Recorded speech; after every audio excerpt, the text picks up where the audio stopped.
Kelly. The next speaker is Dr. Sharnu Patil. He's a consultant anesthesiologist, Sparsh Hospital, Bangalore. He's got a fellowship in cardiac anesthesia from Narayan Rudralaya, and he's part of the team that operated Lakshmi, parasitic twins, for 27 hours. And his main interest is ultrasound-guided regional blocks.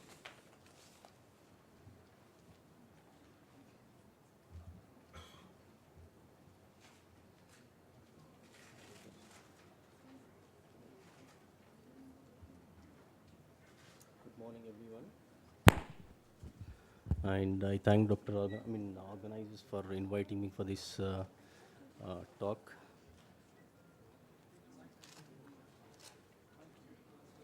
Yeah. I'm going to speak on axillary brachial plexus block, basically, using ultrasound assisted, and much less spoken about these mid-arm, also known as rescue blocks, mid-forearm rescue blocks.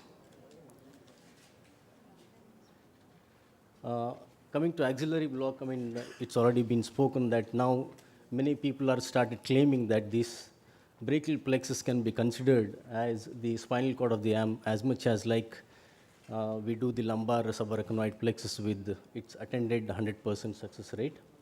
And axillary block itself is a very superficial, most simplest, and it doesn't need any extraordinary skills, and it's very less risky in terms that it is quite far away from the important structures. When you consider the supraclavicular blocks, the chances of pneumothorax, all that is not seen in the axillary brachial plexus block.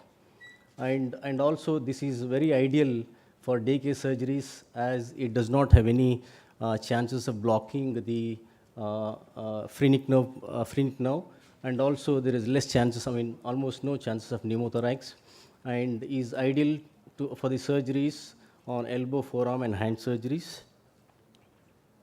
Now again, it has already been spoken, the axillary brachial plexus block anatomy. If you can see here, the radial, median and ulnar nerve are in the neurovascular compartment, whereas the musculocutaneous nerve, which lives higher up and does not get included in this neurovascular compartment, has to be blocked separately. And also the median cutaneous nerve of the arm, which also escapes this block. And you can also see on the right hand side here, the musculocutaneous, the axillary again, which is again given up very higher in the cords, and also the medial cutaneous nerve of the arm, which all these three which branch higher up does not get included when you do this axillary brachial plexus block. Now, cutaneous distribution of the arm, if you can see now, the axillary nerve here, which supplies higher up on the arm, medial side, which is being supplied by the medial brachial cutaneous, does not get included when you do the axillary block. Hence, it is best suited for your elbow surgeries and forearm and the hand surgeries. It is also important to know this cutaneous distribution, because once you are done with the block and you come back after 15-20 minutes, and you need to check whether it is a successful block or not. If there are any sparing, you can easily identify, as you know, the cutaneous distribution. The median nerve can be checked, this portion, the ulnar nerve can be checked here, and the medial the musculocutaneous can be checked at the lateral side of the forearm palmar aspect. And a radial nerve, it supplies the whole of the hand on the posterior surface and the forearm up to this portion. So if you know the cutaneous distribution thoroughly and you come back and check which nerve is spared, later on you can try and give rescue blocks to cover these spared nerves.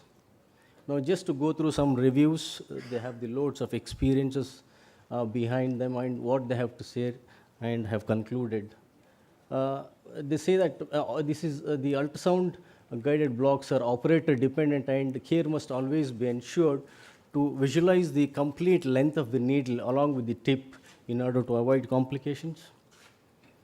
Now, this Peter Marhofer, he says a safe and successful block requires appropriate imaging and detection of specific target nerves, and proficiency in tracking the needle advancement in real-time image, and also the fashion of the fashion in which the local anesthetic is going to spread all around the nerve. Now again, high frequency probes are very important to have a very sharp images on the ultrasound, without which the image can be of poor quality and you may not be able to clearly identify the target nerves. So that becomes very important to use the ultrasound guided blocks.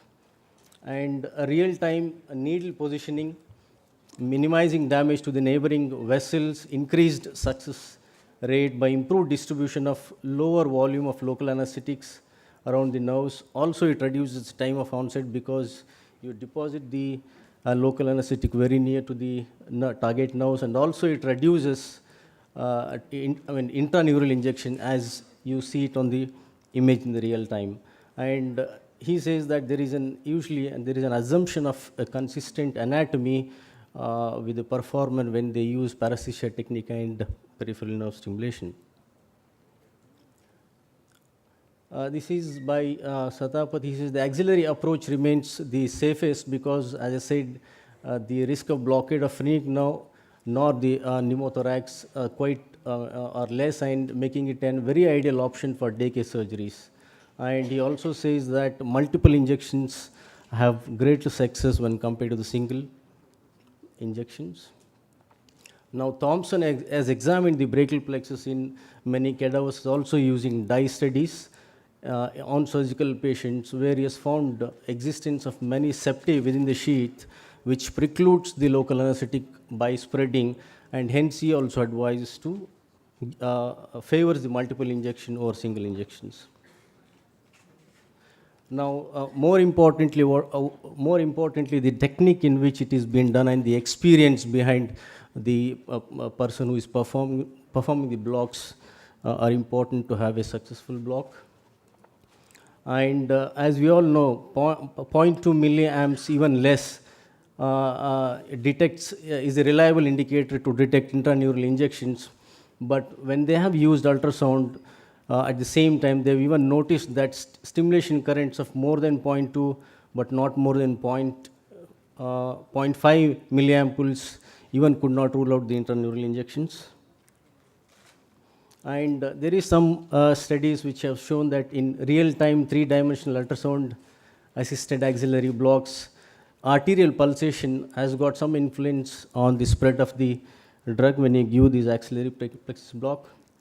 And also, you will be able to reduce significantly the local anesthetic volume when you use these ultrasound. And this is by Steve.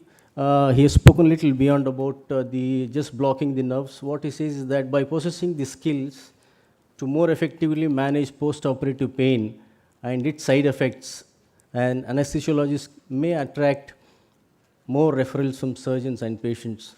So just having the ability to execute the block is not enough. So that the additional commitment that defines successful regional anesthesia in private practice. And he also says that this is a video of the axillary brachial plexus block. Now that's the probe position, high frequency probe, that's the inline needle, you can see. Now that's the axillary artery. You can see it's nicely pulsating, just superficial to the skin. That's a needle coming in. Since it's the inline plane, I mean, you can see the whole length of the needle along with the tip here. That's the median now. That's the median now. Now, as I inject some local anesthetic, I should be able to see some local anesthetic spreading, which looks more of hypoechoic, and that makes the background, when you inject, the background of hypoechoic makes the nerve, which is hyperechoic, to be seen very clearly. So that's your median now, just next to the axillary artery. This is the lateral, superficial, posterior, and medial. So now you can clearly see some local anesthetic all around the median. Now this is the humerus here down. Now I've just manipulated my needle just to go posterior to the axillary artery. Yeah. That's the radial nerve there. And so this is the advantage of having ultrasound, that you can manipulate your needle couple of more times so that you see the drug spreading all around the nerve clearly under direct vision. And now there is the ulnar now, little difficult to negotiate the needle, so I have done this using outline plane. I will go to the next slide. Just want to have a case scenario here. Imagine an emergency case with a full stomach. We have inadequate history, nobody with the patient signed, incomplete evaluation, no time to optimize, and he comes in an odd hour, and we have very less helping hand. You can go and do these rescue blocks in case if you fail the main block. This is the median now at the forearm. Just in case you fail the main block at the axillary or supraclavicular, you have a very difficult patient, but you can still go ahead and give these rescue blocks at the median now.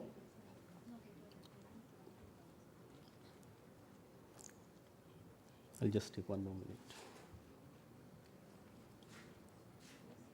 You can see in the cut section here the median now seen medially just next to the artery here in the groove which is made by the brachialis and triceps here. So this is the inline approach.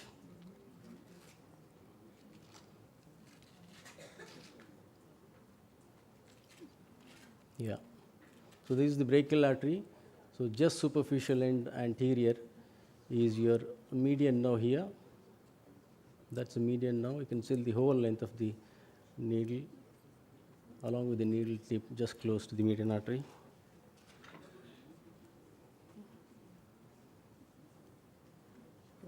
So this is the radial. I've used out of plane approach here. That's your radial nerve just above the lateral epicondyle. That the response at 0.6 milliamps. And that is how it's going to look. This is the radial nerve here, just above the lateral epicondyle of the humerus. You can see the tip, you won't see the whole length because it's the out of plane approach. So that's the stimulation.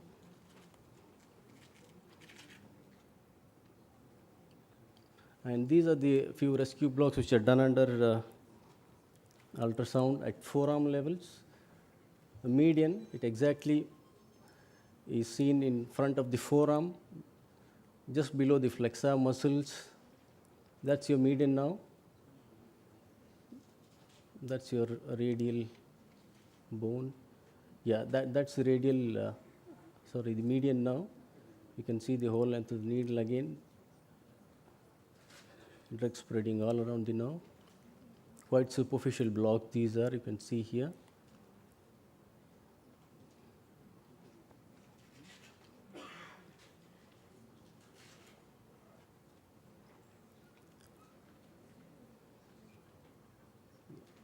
So I can manipulate as I can see the needle in real time. I can go above, below and inject so that the drug is seen spreading all around the nerve. And now as you move your probe little medial onto the forearm, you can see the ulnar nerve.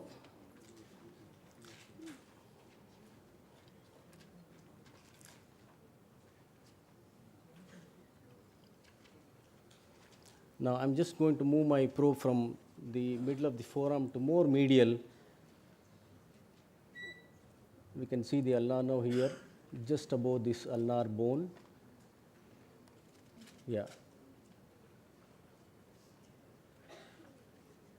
Yes. So those are the rescue blocks at the forearm. Thank you.